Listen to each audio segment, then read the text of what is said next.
guys, I'm Samantha and I am here to do my November reading wrap-up. I had read a good amount of books for the month of November. Let's see, 10 books, so not too bad for the month of November. The first being Court of the Vampire Queen by Katie Roberts.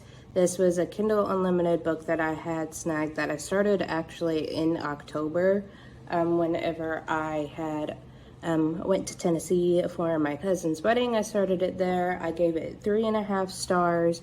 It's a male, female romance. This was the first time I've read any of her books. It was pretty entertaining and the smut was pretty good, and it definitely gave good poly rep from what I know of anyways, and I really enjoyed it, and I am interested in reading more of her books to see how I like them.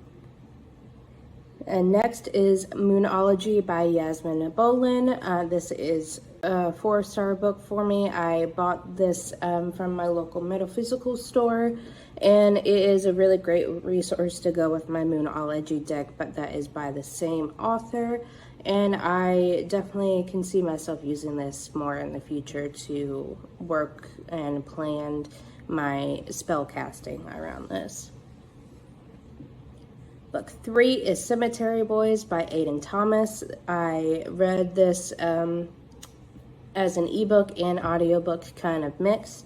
I gave it 4-star. I really love the relationships and characters in this book, and I found that it had really good representation from what I know of the Bruja community and the culture behind that. I really enjoyed that.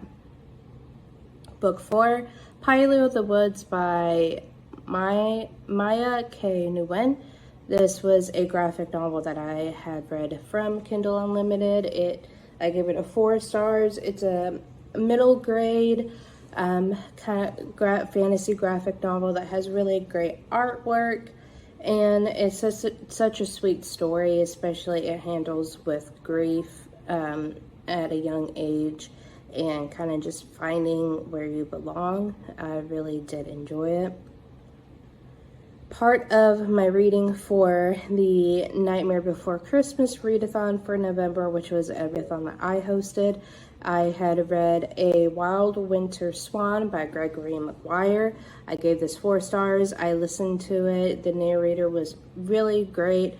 It was a retelling of Hans Christian Andersen's story, The Wild Winter Swan, and it definitely gave it a good twist. It followed an Italian-American girl and her family as she tries to save this boy swan who is blown into her life, and she tries to set him on the right path so he can get back to his family.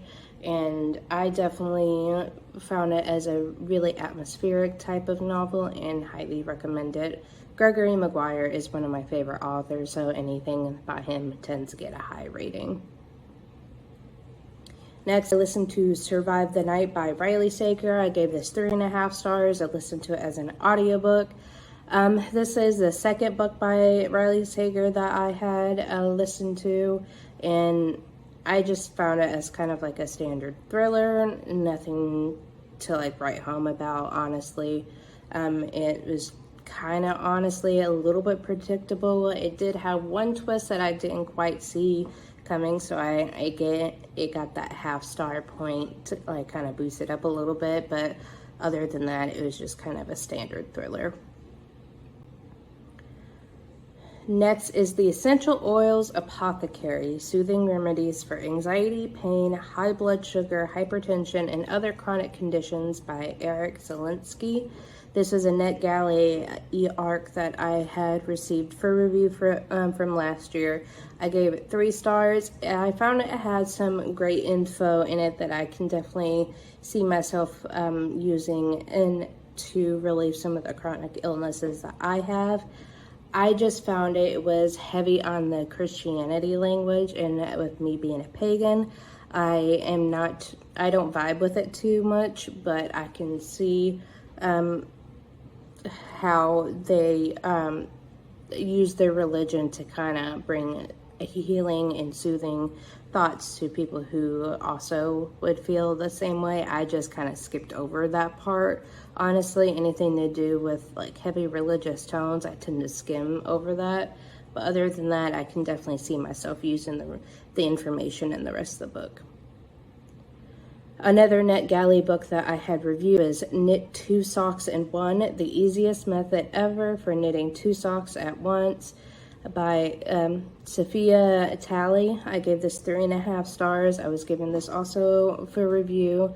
It's really definitely a great resource for a different technique of sock knitting that I haven't tried before, and I'm interested in giving it a try. It definitely had some really great photography in the review copy, so it really made it clear of what you're supposed to be doing, gives you perfect step-by-step instructions.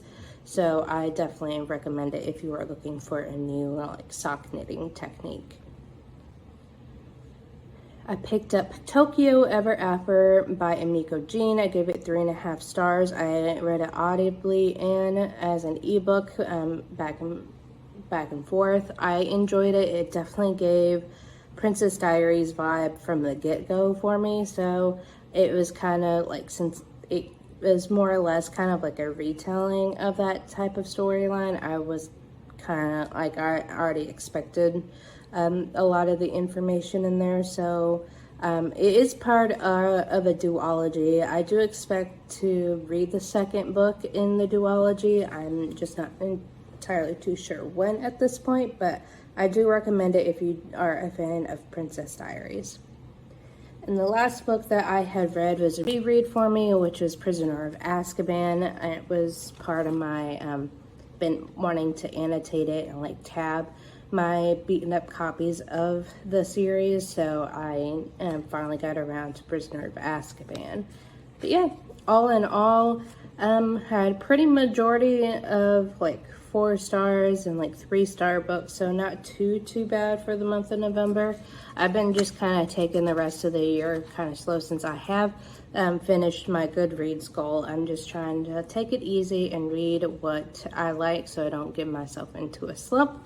But other than that, thank you so much for watching. Let me know in the comments down below if you had read any of these books and what your thoughts were on them. And hit subscribe to keep up to date when I have any new videos coming out. At the time that you are seeing this, I am recording weekly vlogs for Vlogmas, so definitely hit the subscribe button if you want to follow along with that. And until next time, you guys.